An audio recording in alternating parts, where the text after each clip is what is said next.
আমরা যারা নতুন পেজে কাজ করতেছি বা কাজ করব, কাজ করা শুরু করে দিয়েছি বা 2-1 মাস ধরে কাজ করতেছি, আজকে কথা বলবো নতুনদের জন্য। আর কথাগুলো সবাই শুনবেন, আশা করি ভালো লাগবে, আপনাদের উপকার হবে। আসলে আমরা যারা নতুন আছি কাজ করব, হতাশ হওয়া যাবে না, কাজ করতে হবে ধৈর্য ধরে। আর ফেসবুকের নিয়ম কারণ গাইডলাইন যদি মানতে পারেন আর মানতে পারি তাহলে আমরা সফল হবো। আর যদি না মানতে পারেন তাহলে আপনি যা কিছু করতে পারেন না। অতএব বলবো হতাশ হওয়া যাবে না, হতাশ হওয়ার কিছু নাই, কাজ করতে হবে ফেসবুকের গাইডলাইন মেনে। ফেসবুক যেভাবে আপনাকে কাজ করতে বলছে ওইভাবে কাজ করবেন। আমরা যারা নতুন আছি আমরা প্রথমে যদি ভুল করে ফেলি তাহলে হবে না ভাই। আপনি যদি আপনার ফেসবুকের মাদার আইডি আর page, mother ID professional mode যদি অন করে রাখেন আর যদি পেজ খুলেন আর মাদার আইডি প্রফেশনাল মোড যদি অন না করে অন করা যদি থাকে তাহলে কী হবে, আপনার ওই প্রোফাইলে যদি কোনো সমস্যা আসে তাহলে আপনার পেজে চলে যাবে। এই জন্য আমি বলবো যে আপনারা মাদার আইডির প্রফেশনাল মোড অফ করে দিয়ে কাজ করবেন। আর ফেসবুকের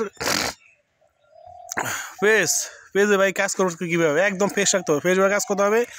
ফেসবুকের ব্যাক কভার, প্রোফাইল ছবি এগুলা সব অরিজিনাল হবে এবং কি ব্যাক কভার আলাদা দিতে হবে, আপনার প্রোফাইলের ছবি আলাদা দিতে হবে, যে জায়গাটা ওই জায়গায় দিতে হবে। আপনি একদম ফ্রেশ মানে যে ব্যাক কভার একটা নতুন ছবি, প্রোফাইল একটা নতুন ছবি, এগুলো দিতে হবে নতুন, সব নতুন, এক জায়গায় ডার্কাতে দিলে হবে না। যদি আবার আইডিতে মনে করেন যে আপনি একটা ছবি ছাড়েন ওই ছবি দেওয়ার পেজ ছাড়েন তাও হবে না, এগুলো হবে না, একদম ফ্রেশ অরিজিনালভাবে দিতে হবে। আইডিতে যদি ছবি ছাড়েন ওটা আলাদা তুলতে হবে, পেজে যদি ছবি ছাড়েন বা লেখা ছাড়েন এগুলো আলাদাভাবে আলাদা। মানে যে মোট কথা কোনো জায়গার জিনিস কোনো জায়গায় দেওয়া যাবে না, আপনার নিউভাবে দিতে হবে, সব নিউ থাকতে হবে। আর হচ্ছে আপনার কাজ করার শুরুতেই ভুল করা যাবে না। আপনি পোলাপানের খালি গায়ের ভিডিও দেওয়া যাবে না, ন্যাংটা ভিডিও দেওয়া যাবে না, তারপরে আপনার কী হচ্ছে রক্তমাখা ভিডিও দেওয়া যাবে না, ডুয়েট ভিডিও দেওয়া যাবে না, অন্যের ভিডিও আইনা পেজ ছাড়া যাবে না।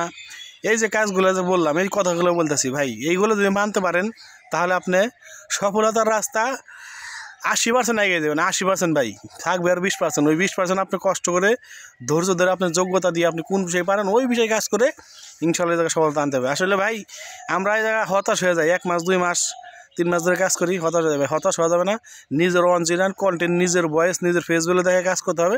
দেখবেন যে একটা সময় ফেসবুক আপনাকে ভালো করে দর্শক আপনার ভিডিও দেখতেছে, দেখবেন যে আপনার সফলতা আস্তে আস্তে। অতএব যারা নতুন পেজ খুলতেছেন বা পেজ খুলে কাজ করা শুরু করে দিয়েছেন তারা হতাশ হবেন না।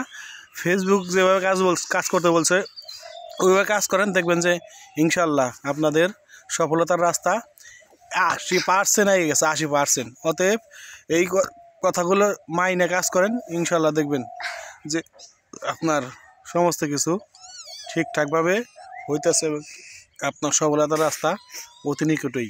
আশা করি নতুনদের খুব উপকারে লাগবে।